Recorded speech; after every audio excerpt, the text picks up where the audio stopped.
Are live on YouTube. Fantastic. Dun, dun, dun, bum, bum, bum, bum, bum, bum. All right, we're live. Okay, cool. Good. Okay, welcome everybody. Welcome. So the first thing that we're going to get started with, as is tradition and as spoken about in the traditional tomes of history, is the simultaneous squeeze. And the simultaneous squeeze is where we're all going to take a big deep breath in and then hold our breath and kind of bear down or squeeze it in and almost try to blow the air out of our mouths, but restrict.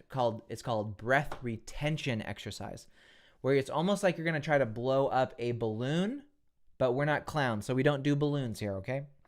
Or a syringe. If you had a syringe you could blow into, that could work too. But you're just going to imagine like there's some resistance in your mouth, okay?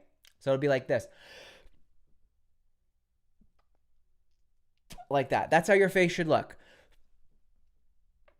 Like you're trying to blow something out of your mouth. And it's going to make you have a head rush. And you're feeling like, oh, God. Oh, boy. Something's happening. So that's the effect we're looking for. That's a vagus nerve effect. That's going to get blood flowing, blood pumping, and a lot of acetylcholine from the vagus nerve. So you all ready? Here we go. In 3, in 2, in 1. Deep breath in. And then hold and squeeze.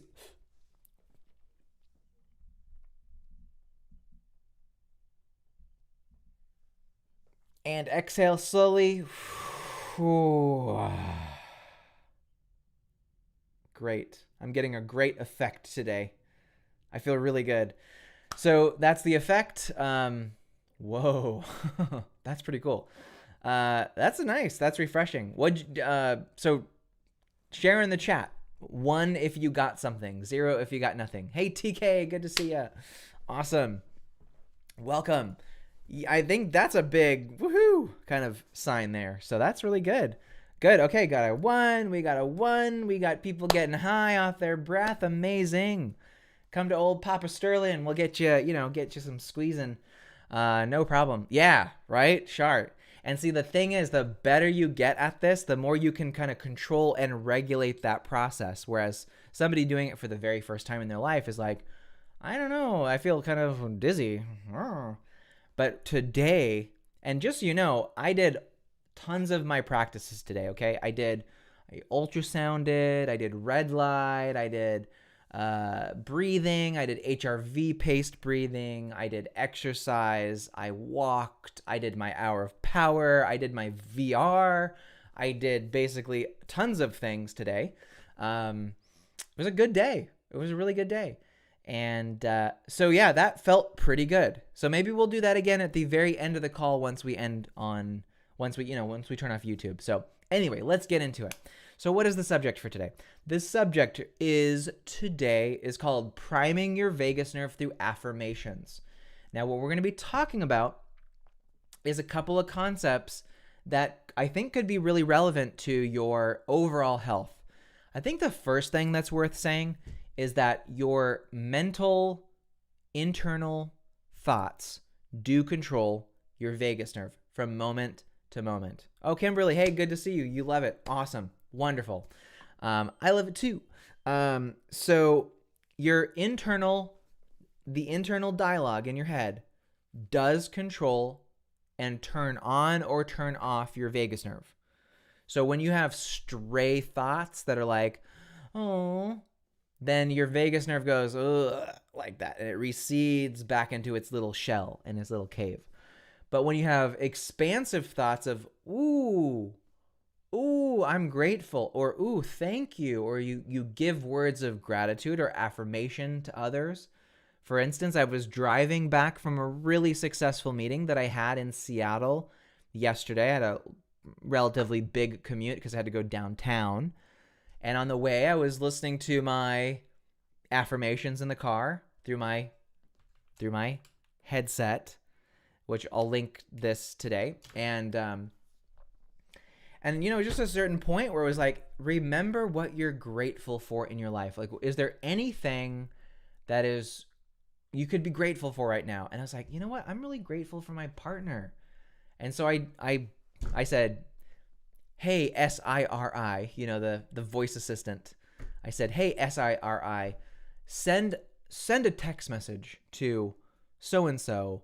And I said, I don't know what I exactly said isn't exactly relevant. It's a little too close to home, a little embarrassing to share, but I said something along the lines of, hey, I was driving back from this meeting in Seattle.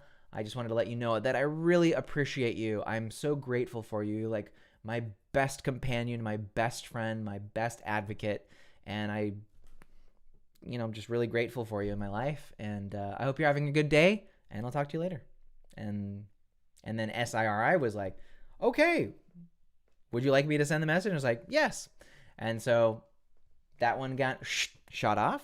And it came from a state, had I just been driving in the car, I would have been listening to like maybe classical music or like 80s music, or I never listened to the radio or anything like that.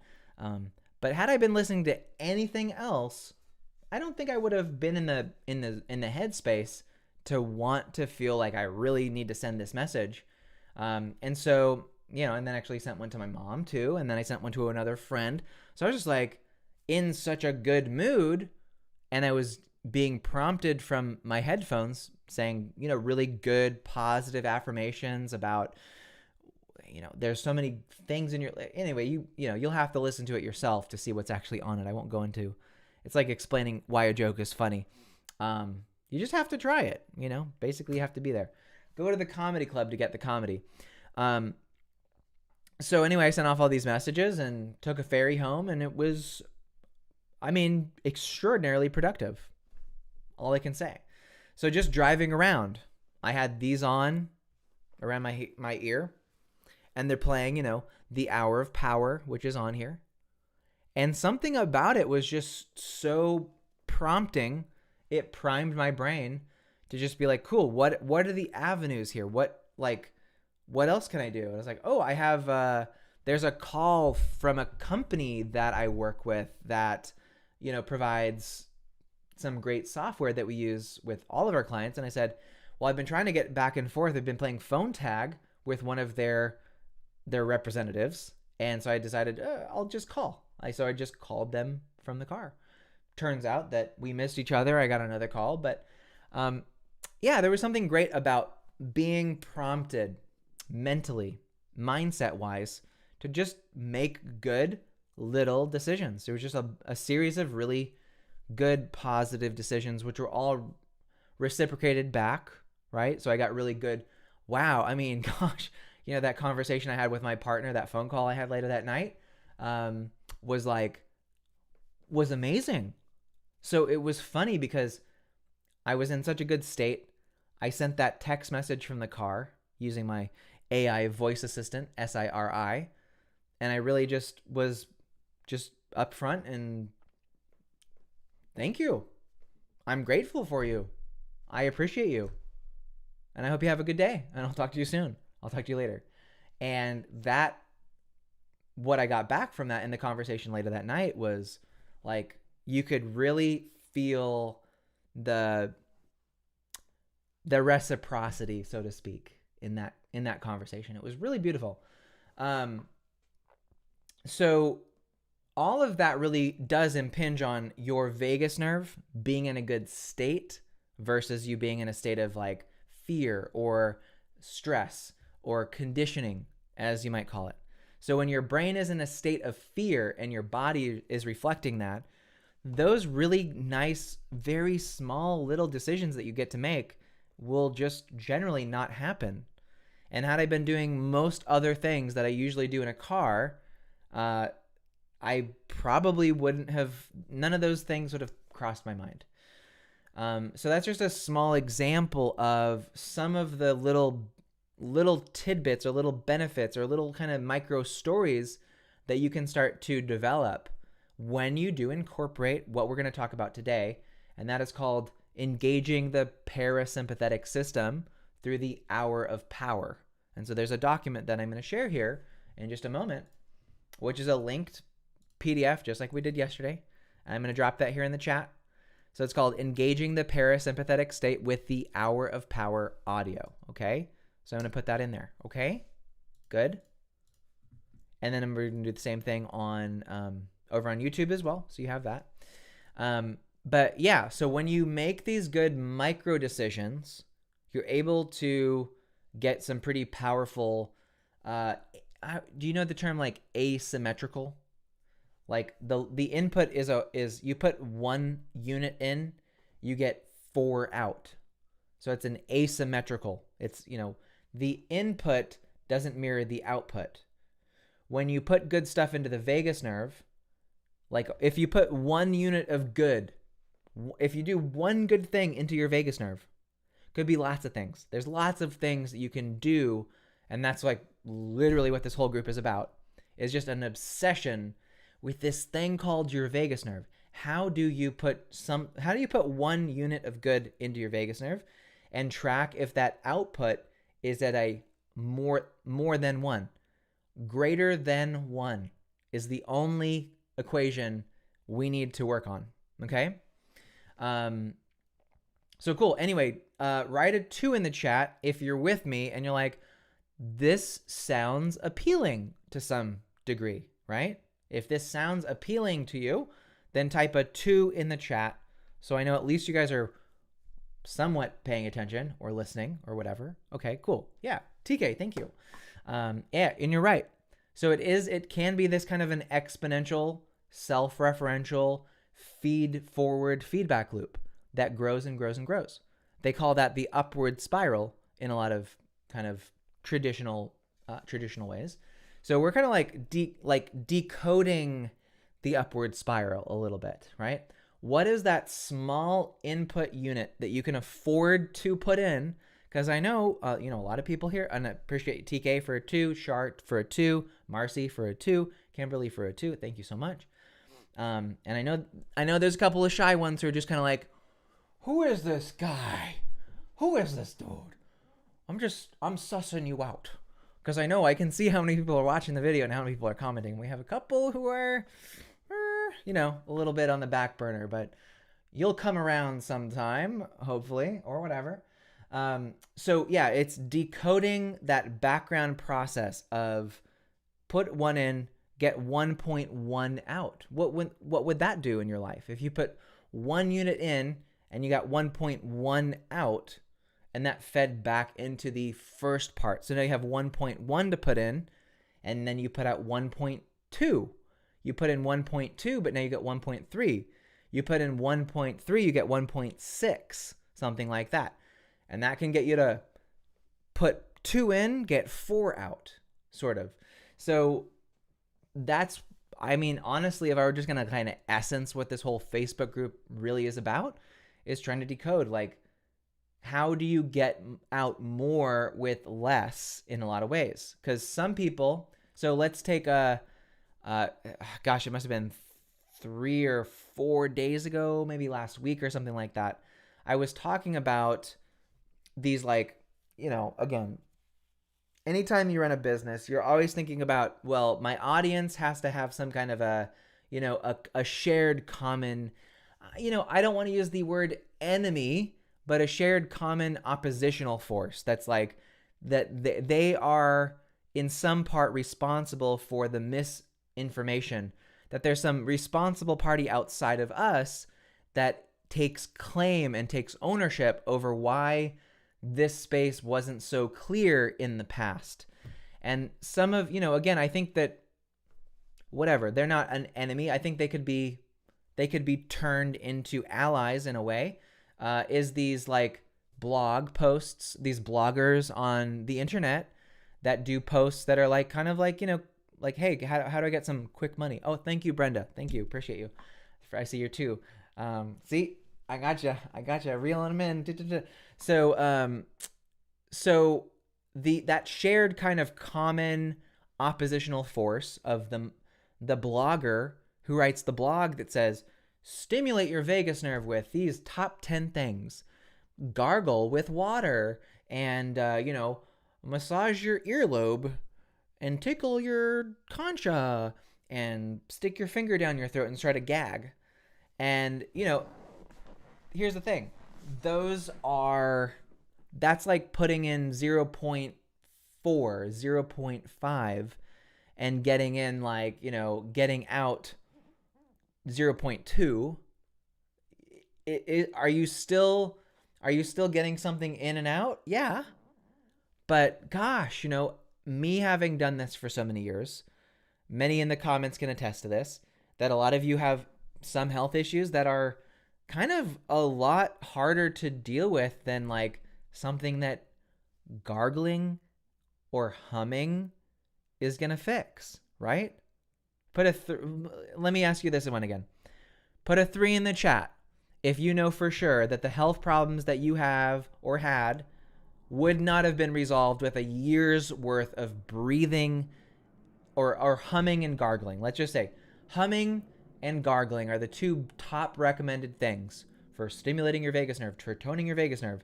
Put a 3 in the chat if you know for sure that doing those for an entire year straight every single day would not have made an ounce of difference in your health. Like literally would have been probably a waste of time. But had you not known any better to maybe come here to this Facebook group and learn from Sterling, and maybe you sign up for a program or something from mine and you use some, pretty advanced medical technology.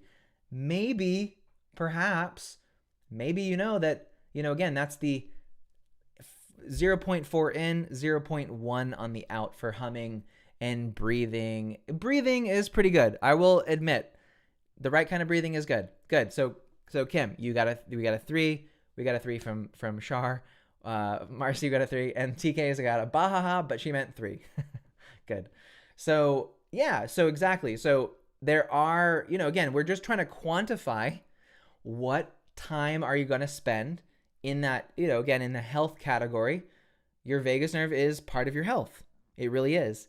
It also touches on your emotions and your mental state, your memory, your focus, your ability to have a body that has energy to exercise and walk and lift weights or whatever you do.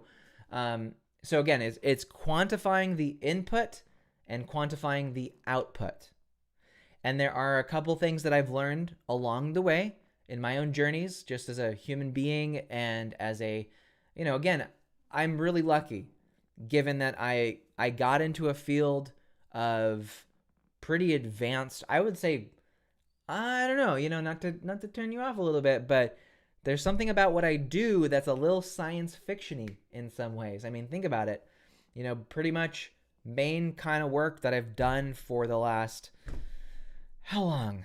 12-ish years has been exploring the ability for ultrasound to stimulate neurons in the brain and in the body.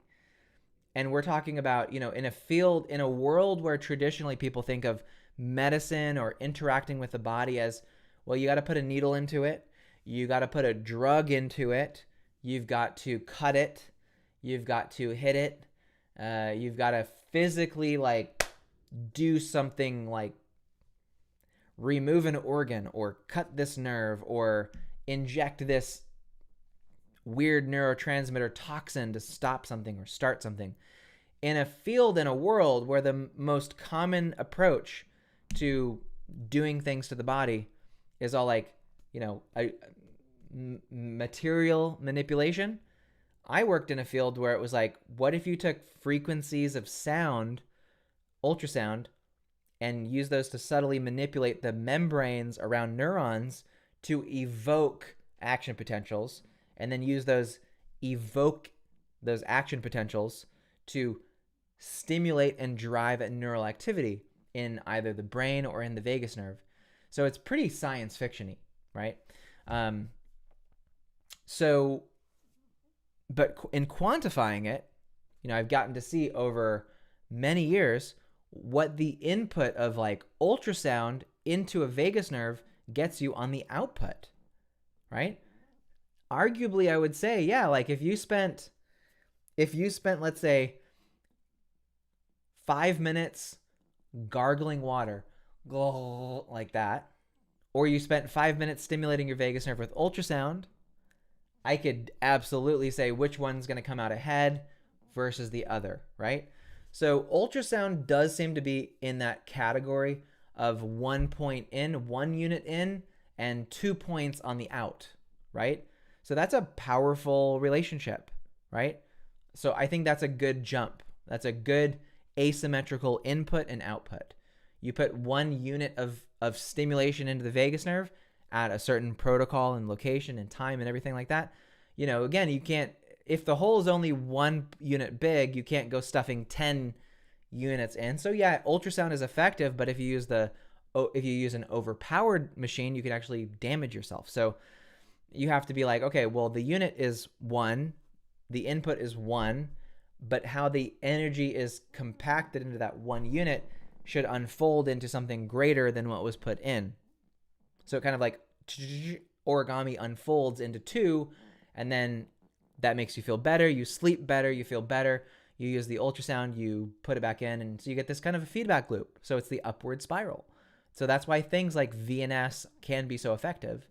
Again, and if you're starting from a really low place in your health, you're like, well, what's 1% but you're only working at 5% health? 1% of 5% is arguably low, but if your body's only at 5%, there's only so much we can actually put into it without hurting you, right? So, it's a sensitive relationship between understanding where someone is, what they've done, how much you can put into a system, and what kind of, trajectory you can expect to get out of it. So anyway, oh, hey, Barbara, good to see you. Welcome. We're having one of those conversations today. So yes, stimulating your vagus nerve with ultrasound is actually quite a few, as I know of you watching, are like, yep, definitely a thing. Definitely works. So that's, it's not for everyone. I mean, I think a lot of people could and should use it, but like I said earlier, even though I have access to the best ultrasound on the planet, I don't drive all of my inputs as just ultrasound based. I made a great smoothie. Like I made a juice last night with ginger and turmeric and lemon and carrot and apple, and I drank it, and like you feel like the cells just coming alive in your body. And that was probably the ginger, honestly. So that was pretty amazing. So I love juicing. That's good. That's a good input. I like ultrasound. I like drinking healthy water. I like electrolytes. I like exercise. I got a lot of sun today. My face is probably going to get sunburnt tonight. Who knows? So one of the other inputs that we want to do is through music, through affirmations, through sound, through the spoken word. And one thing that I learned back in, 2016 at a Tony Robbins event, actually, of all places. Who would imagine that you learn something cool about affirmations at a Tony Robbins event? I mean, come on. Anyway, so yeah, I did. And there was where I learned this was actually in 2016 at the UPW event in San Jose, the day after the election where Trump beat Hillary Clinton, in a very liberal part of the country, Bay Area, San Francisco, Berkeley, San Jose. And everybody there was freaking out. They're like, oh my God, what are we going to do? The world is going to end. So we still had this 4-day UPW event going on in an arena, in the Oracle Arena, with 20,000 people present. And you could see some people are like, oh my God, crying and stuff. Like, you're at a Tony Robbins event. Like, pull yourself together. Like, this is like the place to go and conquer this kind of fear that you're experiencing. And I mean, what is fear really going to get you anyway? Right? Day after an election, what's that going to do exactly? You got to center, you got to get ready, you got to prepare, you got to plan. And that's a great place to do it. So that was like, honestly, once in a lifetime type of experience that I ended up going to this particular, I think literally one for the history books. So everything there was like highly charged, extremely frenetic, extremely wow, like just palpable energy in this arena with 20,000 people yelling. And we did this practice, I believe, on day 3, called priming. And priming is a practice that I teach all my clients. I do a multi-day event with them as well to kind of mimic that and to give them the tools that we learned over the years. And So that's one way of priming your vagus nerve. And it's literally just through movement, through breathing, through words, through visualizations, through affirmations, gratitude, that kind of thing. You think of things from your past that are beautiful. You think of things from your future that are also beautiful, and you kind of create this like one-to-one back and forth connection between like the past and the future. And it's fun. And then you get up and you celebrate and you go, yes, like that. So that kind of stuff is powerful. And I honestly, like, I get some of you. Well, I don't think many of you are watching are like, oh, come on, this Tony Robbins shit. Like, obviously that this kind of stuff is important, but there are actually a lot of people who be like, oh my God, Tony Robbins, that's terrible. How could you? I'm like, no, I've seen this guy change people's lives. Like, there's nothing mysterious about it. It's there's practical tools and resources we can learn from here. So one of the practices I also learned from him was called the Hour of Power. And the Hour of Power is the concept that in the morning or sometime in the day, that if you chunk out a full 60 minutes or 30 minutes or 15 minutes, but it's called the Hour of Power because when it's an hour, it's powerful. If you do 1 hour of some type of thing for your body, for your mind, for your soul, for your future, for your vision, for your purpose, that 1 hour can amplify into another 4 hours or 6 more hours of highly sustained, focused, purpose-driven work, or purpose-driven connection and communion with other human beings to go out and give them food. You can feed the homeless. You can go clean up a field where there's remediation, and however you give your time. If you fill your soul up, the output you can give is so much more, and it's so much more rewarding to plan it ahead a little bit, to think ahead. Like, if I bring the right energy to this, that in the doing of the task, it could be really enjoyable. So I learned this thing called, the Hour of Power. And I did that for years and years and years. And by doing it so much, it literally, just that practice alone, started to rewire my brain in some odd ways. It started to change where I'm more likely to go in any situation in my own mind. So if something, let's say there was a setback or something negative happened or whatever, is that something about doing the priming and the Hour of Power as my kind of my backup practice for me made it so that whatever happened, I could always be like, where's the opportunity here? Where is the benefit? What's the silver lining? What can I utilize out of this situation? What could I learn out of this situation? And so that comes directly out of these types of practices. That's why, I think I'd say I'd argue I'm a pretty resilient person, having gone through a lot of really bad stuff in my life. Some of you know my sister, Carrie, rest in peace. She passed away years ago from, we believe, misprescription of antidepressants, overprescription of antidepressants.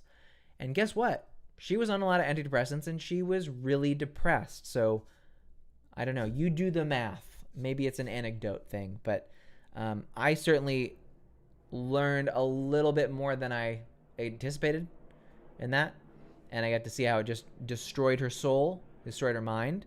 And she eventually ended up, taking her own life, willfully taking her own life on antidepressants because she was extremely depressed. So, that as a twin brother should have, in a lot of cases, when your sibling does that, the other sibling becomes like 50% likely to do the same. We grew up together. We're like blood related. Like, people even say, you look just like your sister. We have a similar voice, similar mannerisms. We are very similar. Okay. And so, yeah, that was really hard. So I've had to deal with a lot of adversity in my life. And out of all of the adversity that I've had to deal with, I've always found a way to bounce back from it. And I've learned that when you have adverse stuff happen in your life, then how you respond to it makes all the difference. If you have prepared, if you put in the work, if you plant seeds in the fall, knowing that there's going to be a famine in December and in spring, then you're the one who reaps what you sow. If you don't plant the seeds at that time of your life, in the time where, again, thank you, Kim. Thank you. Appreciate that. Hugs.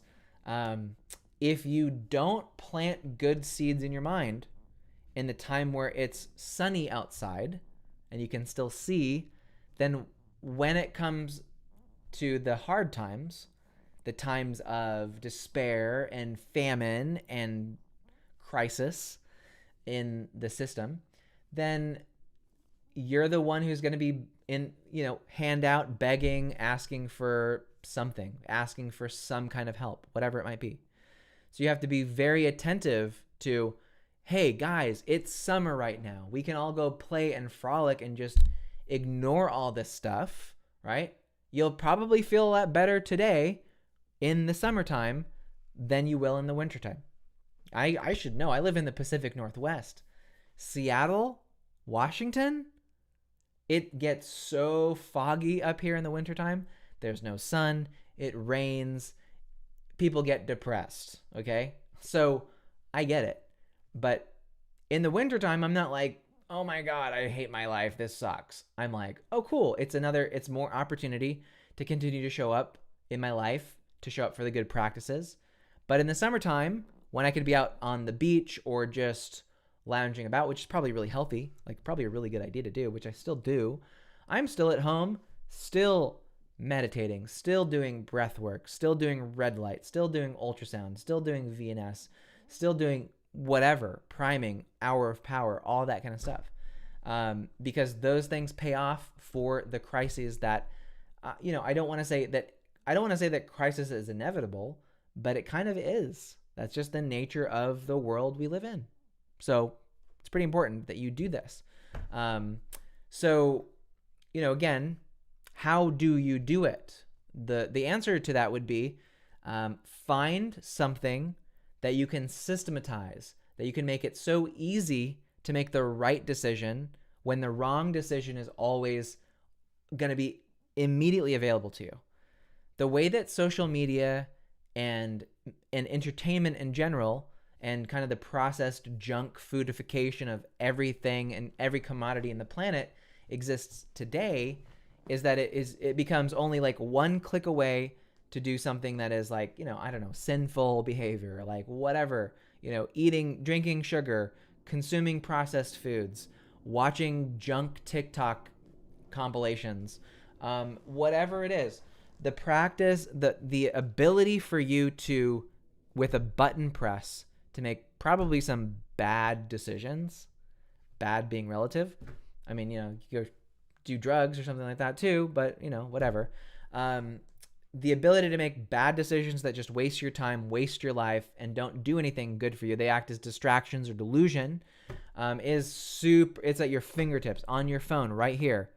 I mean, literally, I could blow 10 hours of my day just on my phone and have nothing to show for it at the end of the day.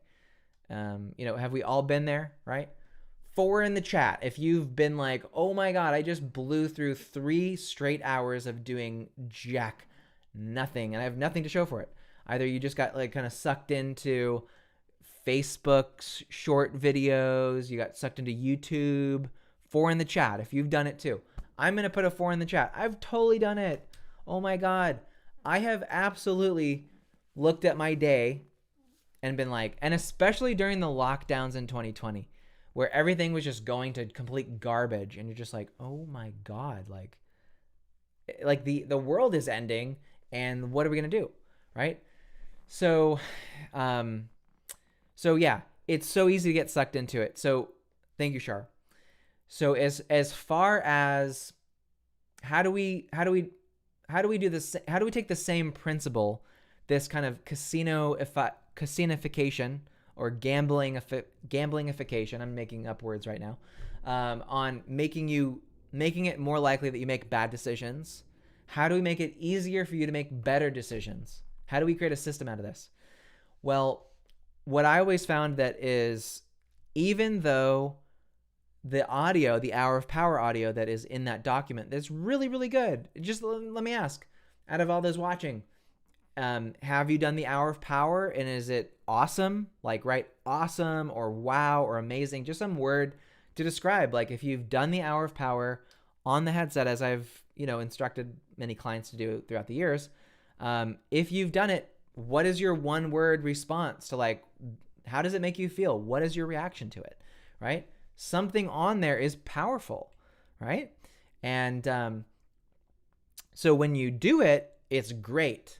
But if it's hard to do it, the thing that gets people caught up is that they go, okay, I'm going to download the MP3 and I'm going to save it on my phone, right? Great, sharp, great. Wow, every day. Perfect. So every day in every way, I'm getting better and better. Yes. So yeah, you know what it's like, right? Now, yes, the audio itself is powerful, but there's also this term called the medium is the message. Oh, Charlotte adds life-changing with the hands up emoji. Good. Awesome. I agree. I think it's pretty darn good. I do it myself too. And so the audio itself, just the MP3, it's a 23-minute long clip that, again, you can go listen to it yourself and vet me. It's not, nothing subliminal in there. It's just all right there, right, for you to listen to. Some people go the easy route. They say, oh, I'm just going to click the link. I'm going to keep it bookmarked on my phone and then click it. But when you try to go to your phone, there are 100 different pathways that you can take when you're on your phone, right? Oh, I got a notification. There's a Father's Day sale underway. Ooh, that's like literally on my phone. Ooh, I got a summary from one of my exercise apps that tells me, my last 7-day metrics or whatever. And there's a ton of distraction in my phone. So it would be a mistake to put what could be a life-changing MP3 audio, the Hour of Power, just keeping it on your phone, because you're like, I don't want to do that extra work because it's complicated. So there's kind of a moat. There's a little bit of activity that you take just to get these headphones on Amazon for $22 or whatever they cost. They're like $22 usually. They're normally $50. These are normally a $50 pair of headsets. They're really good. They work really well. They've got great battery life. They're waterproof. And all you need to do is take that one MP3, plug this into your computer, and transfer it in, and click, and boom, you're good. You never have to plug this into your computer again. And then all you have to do is you hold on the power button. It says power on, and then it says Bluetooth mode, and then you double click it. And then it says music mode, and now it's going to be playing the Hour of Power. Now, this is a go with you anywhere type of device. I wear it on my ears when I'm listening to it. I wear it around my neck like this, right? So I always have it around. So in little moments where I'm kind of like doing something and I can't wear it on my ears, I just know that it's just just right here. So, and then having it so visual means that even in your best or medium or worst state, you always know that this thing's charged up and ready to go if you're willing to make that good first step of just grabbing it and holding it. That's it.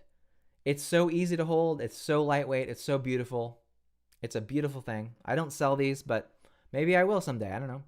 I would love to make some modifications to it, but it's pretty cool. It's a pretty cool little headset. So in terms of making good mental mindset situations better, right? Because I could talk to you about tons of different affirmations that you could say. I could be like, here's the list of 1,000 affirmations you could say. But even if I did say that, would you ever use them? And the most likely outcome is no. Because how would you translate what I'm saying into something that's actionable and practical?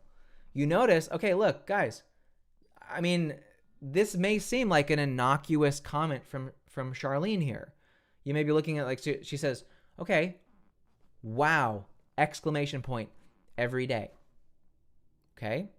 How often do you get something like an audio or something that's good for you that you can implement on a pretty regular, maybe daily basis? There are very few things that I've seen offered on Facebook or in challenges or even on YouTube videos that are anything that I would consider utilizing on a, consistent basis. Maybe it's like supplements, maybe it's breathing, maybe it's meditation, maybe it's yoga, whatever. But yeah, there are some things. But there aren't a lot of mental affirmation things unless you have like a tape deck and a Walkman and you wind that tape down over years and years and years. And anything that's not connected to a cell phone is a big, big win in my book. There was back in 2021, there was this phone called the Light phone, Light phone, and it was a pretty appealing offer. It was literally just a SIM chip with a phone number connected to it, to a little phone like this with a black and white screen, and the only two things you could do on it were make a phone call and send a text message. No apps, no social media, no distractions, no calendar notifications, nothing. And I was like, I'm going to get that immediately. I was like sold. Because honestly, who hates their freaking phone? I have such a love-hate relationship with my gosh dang iPhone. I'm just like, you sign up for something and then you get notifications and then emails and you don't want to subscribe or unsubscribe. It's just this madness coming from the iPhone. So yeah, there's probably 1 million good things on that phone, but there's also 10 million really bad things on that phone too. Just time wasters, just time sucks, just negativity and just distraction. So I was like, I want something where I can just have, again, if you've ever seen Lord of the Rings, he took his staff and he went boom and he said, be gone. And he just spread out all that demonic stuff and he created that space. And I think that these are that space in a lot of ways, just something simple, lightweight. You listen to it, boom, you press play. Oh, I think it's still playing actually. Yeah, I think it's still playing. But it's so fantastic. So, again, my message for you is that in finding and quantifying the input and the output quotient is that you should absolutely incorporate something that is affirmative for your positive, successful mind.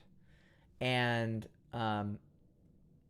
maybe there are other options out there for sure. I mean, I totally believe that there are probably at least 1 or 2 other people on the planet right now who are going to offer you some kind of maybe a headset and like an MP3 that they load on it, but I don't really see that very often. And this is a very unique type of experience, unique type of thing, but I can assure you it works. For instance, I know empirically that at least one person besides myself that I know in the flesh, right? I know Shar, right? Of course, but that I know in the flesh, my own mother loves the Hour of Power. She is just obsessed with it. And, I didn't make it for her. I didn't have her in mind when I made it. I was just like, you know what? This is going to be such a powerful tool in my client's toolbox that I think it would be so worth it to professionally master the audio, to buy music for the Hour of Power, to record it on a professional audio system and make it sound as good as humanly possible, and to find some medium, the headphones, that can play it. You know how long I had to look for something just like this? When have you ever seen these in a store? This took so much time to find, and to test and to try tons of them and to see what's the best user experience for this kind of thing. And so, yeah, my mom, every time I visit her, she's like, when are we going to do the Hour of Power? Let's do it. Like, she loves it. It's so fun. It's so uplifting. And the concept of priming applies here too, because if you listen to the Hour of Power, the first 20 seconds, you're going to hear me say like, okay, are you ready? Let's go. And then the music starts and you're singing, you're dancing, you're moving your fingers, you're doing all of the good things to keep your brain active and wired and everything that you need to do to be healthy. It's very good. It's cognitively amazing, and it is life-changing. It really is. On some very subtle levels, it's very, very powerful. More powerful than may meet the eye. And it's better than there's no supplement that can touch this kind of stuff, right? And even though I love ultrasound and I love VNS and I love brain stimulation, those things still lack in that human component of speaking to someone, and getting in their head and saying, hey, it's going to be okay. You're going to be okay. It's going to be good. You just got to keep on showing up, and it's going to work out. Keep your head up high and focus on what you can do, and forget the rest. You have to be able to still say that. No amount of pulsettos or gamma cores or mommy blogs telling you to breathe or hum or whatever, or gag yourself, are gonna fill in that one tiny crucial keystone, which is what goes in your head. And I learned that from a lot of people over the years, but I'd say the biggest teacher I had in that particular domain would be like Tony Robbins, for sure. Absolutely something to learn from him, for sure. So good. So anyway, I would encourage everybody watching, if you haven't already, to get the Hour of Power document here. I'm going to paste that in the chat again, so you have that. That is the guiding document called Hour of Power and Engaging the Parasympathetic State that should tell you all of the instructions on how specifically to get what I'm talking about. And then as well on YouTube, you have those links as well. So cool. So before we end the video, I want to just touch on two corollary subjects real quickly. The first one I want to talk about is vagus nerve and your memory. And then the second one is preventing brain degeneration with vagus nerve stimulation. Two areas that I'm really very involved in right now. For instance, the whole reason I was in Seattle was to meet with a company that does brain stimulation with ultrasound to treat, and they manufacture the equipment to do this, to treat Alzheimer's and dementia, basically neurodegeneration, typically experienced as memory loss. Now, everybody, again, there's gradients for neurodegeneration. So if you start losing memory at the age of 50, that can be natural. But we're seeing more and more that the age where Alzheimer's develops is getting to a younger and younger level each year. So it is getting to be a point where, God forbid, any number of one of you watching, if you really aren't careful, and I'm not saying this to scare you, and I kind of am, but if you are not careful at this stage in your life, and you're not like, okay, how do I map my memory? I need to map out my memory to be able to test, to diagnose if I'm having substantial memory loss. And then I need a way to fix it. So for those who don't know, we do have phase 2 program in our vagus nerve stimulation repair ecosystem. And our phase 2 program is a specific VNS and memory mapping program. It's an advanced feature. It's an advanced science called mnemonic memory mapping. So did you know that there's a point in your head, in your brain, that if you said a word, it would light up? You have different words that are mapped to different parts of your brain. So what we've done is we've mapped 100 key points across your entire cortex to words. And then what we do is we teach each client that full 100 word process. So you'll learn 100 different mnemonic peg words, and it may seem like that's a lot, but the way we teach it, it's really easy. It's all visual and it's all visceral somatic learning. So you'll have an intuitive feeling of what that mnemonic word is. And then what we do there is we start testing and training you to like this. And then what then the coolest part of it is that while we're training this, we're also doing more advanced stimulation on the neck with VNS, and it's causing brain neuroplasticity. So what happens is, just as we talked through priming, just like with these, if you hear the first 20 seconds of just this audio, if you've done it for long enough, you feel like you just did the full 20 minutes. Am I right? Right? So like for Charlene, when you put on the headphones, just hearing that first, Okay, are you ready? Let's go. That alone, does that not make you feel like happy, right?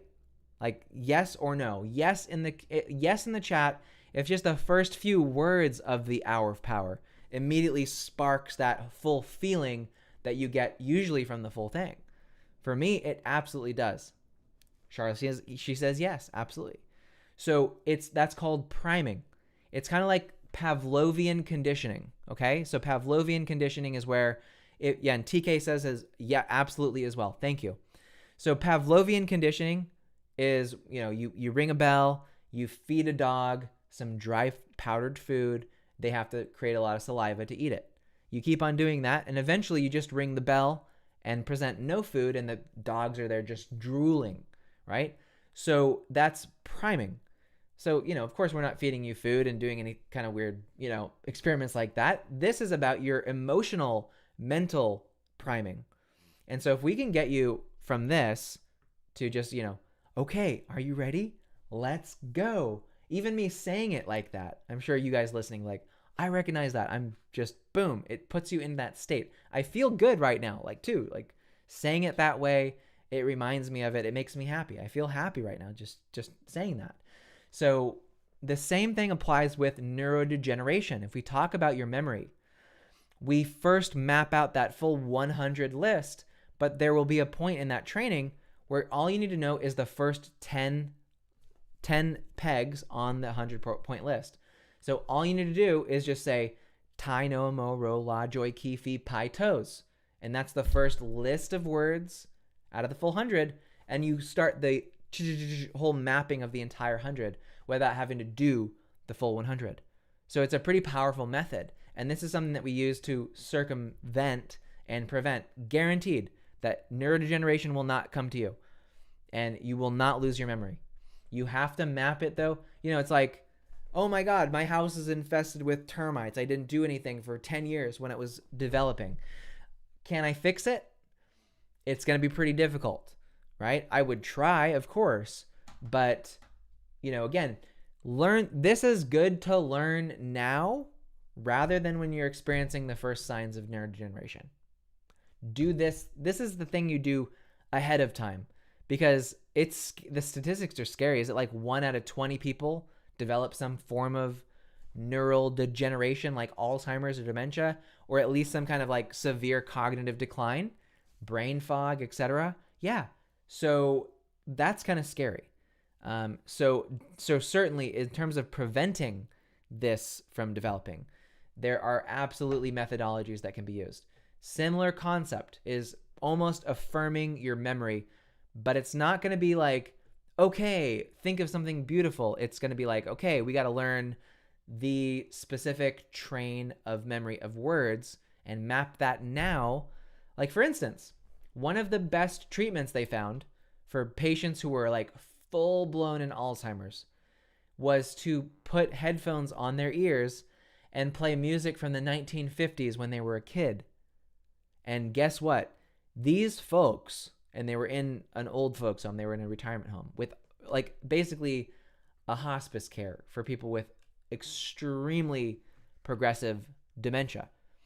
And they were non-functioning up until they literally put on some headphones from music that they had listened to when they were in their teens, and it immediately made them come back alive, like reanimating a corpse. Sorry, I mean, graphic, but they became alive again because they were activating. How many memories do you have associated with your childhood?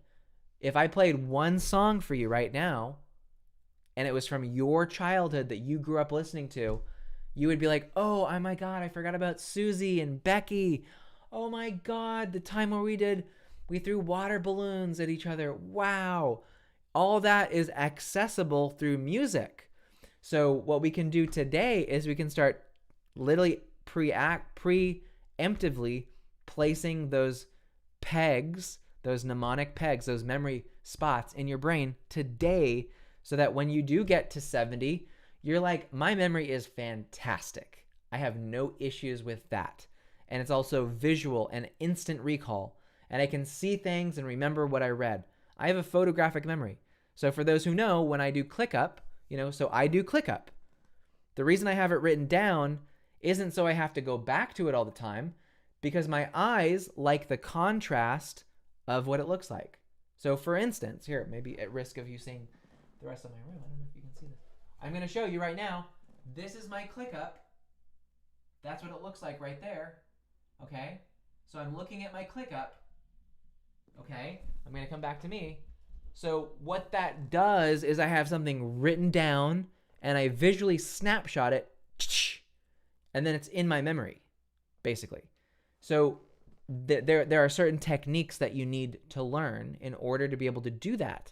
And that's stuff I've learned since I was a young kid. This is stuff that's easily translatable, easily transferable. So anyway, really on those two last points for this video is vagus nerve and memory. They are super connected, and you will start to develop that intuitive sense because of what is on the hour of power. This is in a way a priming practice for you to create associative memories with good feelings. Like if I put you into a really good state and then I say, okay, let's think of one moment from your past that you could be deeply grateful for, deeply appreciative of. And you're outside and walking and looking in the sun and you're barefoot in the grass. And I say, now think of 3 things in the future that you could be really amazed at and really just overwhelmed with joy that it happened. Because you're in that good state, you're going to elicit some really beautiful things in your mind. So these are all, again, you're going to feel an emotional sense happening. You're going to feel a visceral, somatic shift in your body. Your HRV is going to improve. Your breathing is going to improve. Your mood's going to improve. Your sleep is going to improve. And that can all really happen from just this one document. I mean, that's pretty amazing. So anyway, it's funny. My mom, she is a talker, okay? And I mean that in the best way possible, but my mom definitely talks. And so sometimes she's like, do you guys want to go to a thing? When my partner and I go over there, she's like, do you two want to go to, there's a dance happening. There's a hoedown happening this weekend. Do you want to go? And I'm like, yeah, that sounds great. I would love to. And then she'll just keep on selling me on it. And I'm like, Mom, don't oversell it. We already said yes. So again, I probably oversold this thing. But I feel like I got to fill the time at least. So anyway, but yeah, so that is it. So for folks watching on YouTube, make sure that you do this practice. This is bar none fantastic for your brain, for your body. So anyway, thank you so much for watching on YouTube. Click the link, take advantage of this. Priming through affirmations for your vagus nerve is absolutely possible and absolutely recommended. So I'll see you guys later on YouTube. Take care and bye-bye. All right, so Facebook, awesome.